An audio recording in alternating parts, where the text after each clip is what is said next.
So I'm going to show you what it looks like to use a couple different techniques for watercolor so then we can make our atmospheric perspective mountain range. So to start with, I have a tempera cake, which happens to be purple, and I added some water around it. Now if you have tempera cakes or watercolors, it would be fine. You would just want to keep your watercolors in the same container that they already come in, but tempera cakes kind of come in just like single little squares or circles, and you can put them in the water or next to the water. So for me, I have right now a wet paintbrush, and I'm going to rinse it off in some clean water. And I can do a wet on wet technique where I actually get the paper wet. It is coming up just a little bit purple, but that's because that was what was left on my brush. I can just get it a little bit wet. And then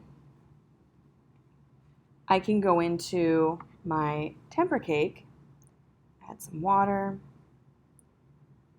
get some color on there, and then I can do a wash very easily by spreading my brush and the color across that area that I've already wet the paper with.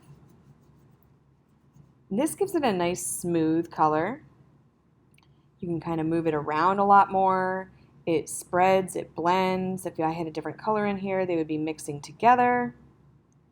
And if it puddles up in any area, you can actually just take a paper towel and dab it.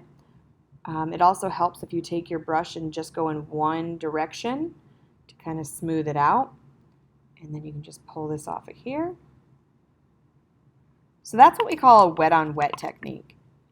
The next thing we can do is a wet paintbrush on a dry section of the paper. So now I have a wet paintbrush. I'm going to go in here and pick up some color. And you're going to notice the difference. When I start crossing over from the dry paper to the wet paper, you're going to see the difference in the brush stroke. So if I start down here on the dry paper, you can see that it stays in place. But as I start moving into the wet section, it starts to bleed. See how that works? It also gets a little bit more muted. You can see this is much more opaque than this up here. So that is a wet on dry technique.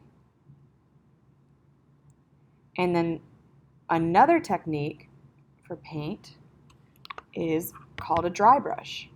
What you do is actually use a dry brush in the wet section of the paint without getting into the actual water.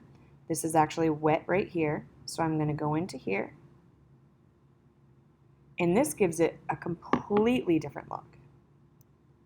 So this is almost like drawing with markers or with colored pencils, because the dry brush is so stiff and doesn't have a lot of water on it that it allows you to be very, very particular and direct with where your lines are going to go. You can always add just a tiny drop or two of water on your brush if it's too dry, and come back in and smooth it out. And this works great if you are doing a landscape and you're trying to get some tree branches, or you want some actual grass brush strokes. This would work great for that. You can take a little bit more water, dip it in my color. I'm going to show you what that would look like. See, if I was doing green, I could be taking these brush strokes upwards and make it look like grass. If I were making a tree, maybe I would go downwards like this, and I've gotten the brush a little bit too wet. That's why it's spreading a little more than it should. But as it dries out, I can add more of the details that I want to add. Go back into the color and add some more. And it's going to give that tree depth, because you're going to see the lights and the darks from where I've made the brush strokes, and from the paper.